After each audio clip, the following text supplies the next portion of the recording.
Confidente et essentielle pour les personnes âgées, nos aides à domicile Amael, Valérie 54 ans et Valérie 50 ans, vont vous raconter leurs histoires les plus marquantes.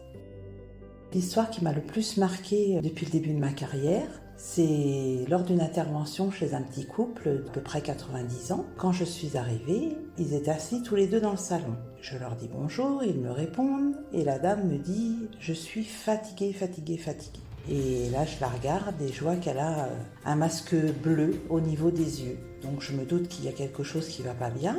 Je lui demande si elle est fatiguée depuis longtemps. Elle me dit oui, depuis le matin.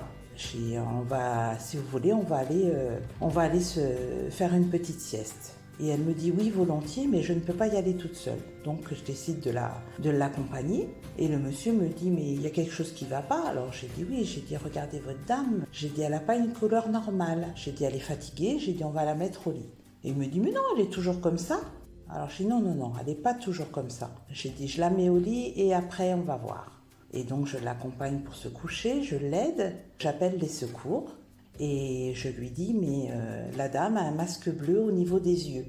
Alors les secours me disent, mais elle respire encore? Alors je dis, oui, je dis, elle respire encore, elle est consciente, elle était bien vivante. Et là, j'ai été énormément soulagée de les voir arriver déjà. Et puis donc je les ai laissés faire leur travail, j'ai préparé la petite valise pour qu'elle puisse partir avec les ambulanciers. Et au moment où elle était prête à partir et qu'il y avait un ambulancier qui attendait son collègue pour savoir à quel établissement ils allaient l'hospitaliser, je lui dis est-ce que je peux vous poser une question? Il dit oui. Alors je lui dis écoutez, est-ce que j'ai bien fait de vous appeler? Et puis il me répond ah, mais ne vous posez même pas la question madame. Et en fait, la semaine d'après, quand je suis retournée pour le petit monsieur, pensant pas que la petite dame était rentrée déjà à la maison, je les ai retrouvés tous les deux dans le salon. Et là, la petite dame me dit « Mais Valérie, vous pouvez pas savoir, mais vous m'avez sauvé la vie. » Parce qu'en fait, eh bien, elle avait un problème de cœur et ils lui ont mis un pacemaker. Et voilà. Donc moi, l'histoire qui m'a le plus marquée en 15 ans de carrière, c'est un petit couple chez qui j'interviens depuis 15 ans d'ailleurs, c'est les tout premiers que j'ai. Arrivé chez cette dame parce qu'elle avait cassé son col du fémur, donc c'était un retour d'hospi. Ma petite option à moi, je pense que ça sert, je parle alsacien, donc la dame était très contente parce qu'elle avait besoin de quelqu'un pour d'abord parler. Son mari était encore très actif, je m'en rappelle, il allait beaucoup dans le jardin. Donc ça, c'est arrivé en 2008. Je suis arrivée chez cette dame, suite à un retour d'hospi, donc intervention d'abord que pour le ménage. Et très vite, c'est une dame qui avait besoin de parler. C'est une dame qui est née en 1926, donc elle avait beaucoup d'anecdotes à me raconter par rapport les choses qu'elle a vécues. Malheureusement, cette dame a perdu son mari en 2010, ça a été une catastrophe. Et le jour où j'ai appris le décès de ce monsieur, c'était mon retour de vacances et elle voulait absolument que je vienne, donc elle ne me l'a pas dit. Je suis arrivée comme d'habitude, et comme d'habitude, j'allais d'abord saluer monsieur dans le jardin, que je n'ai pas trouvé forcément. Il était décédé le matin même.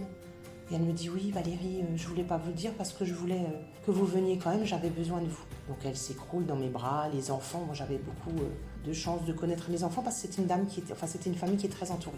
C'est dans un petit village, donc toute la famille est assez proche.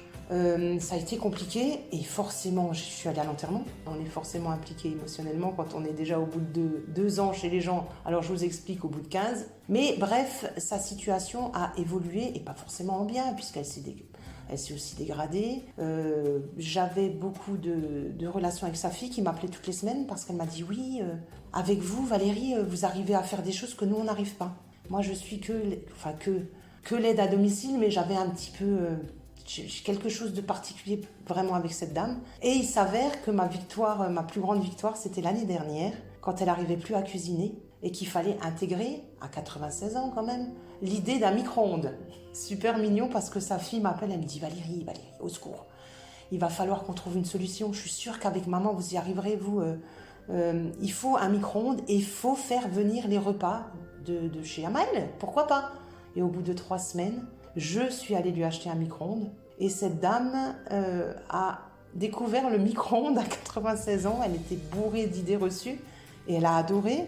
Et finalement, elle a pris les repas chez nous 3 fois par semaine. Elle a dû être placée là à la fin de l'année parce qu'elle s'est cassé le poignet. Et à 97 ans, c'était plus possible de la garder à domicile, quoi. Mais c'est des gens, et pour la petite anecdote, d'ailleurs, ce soir, je vais la voir. J'y vais, je vais aller lui rendre visite, elle est placée en EHPAD. Mais j'ai accompagné ce couple en tant que couple pendant 3 ans, et la dame pendant 15 ans, quoi. Donc forcément, ça crée des liens. Oui, notre métier, c'est pas que faire du ménage, c'est pas que faire du repassage, c'est pas forcément juste aller faire les courses au Leclerc du coin, c'est tellement plus.